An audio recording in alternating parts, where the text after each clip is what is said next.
قل للمؤمنين يغضوا من أبصارهم ويحفظوا فروجهم ذلك أزكى لهم إن الله خبير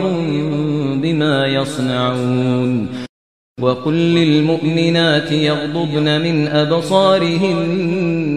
ويحفظن فروجهن ولا يبدين زينتهن إلا ما ظهر منها وليضربن بخمرهن على جيوبهن ولا يبدين زينتهن إلا لبعولتهن أو آبائهن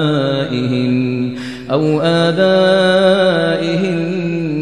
آباء بعولتهن أو أبنائهن أو أبناء بعولتهن أو إخوانهن أو بني إخوانهن أو بني أخواتهن أو نسائهن أو ما ملكت أيمانهن أو التابعين غير أولي الإربة من الرجال أو الطفل الذين لم يظهروا على عورات النساء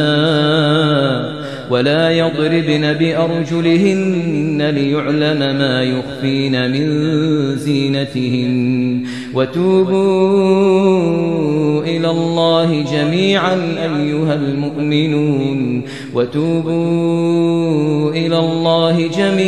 أيها المؤمنون لعلكم تفلحون.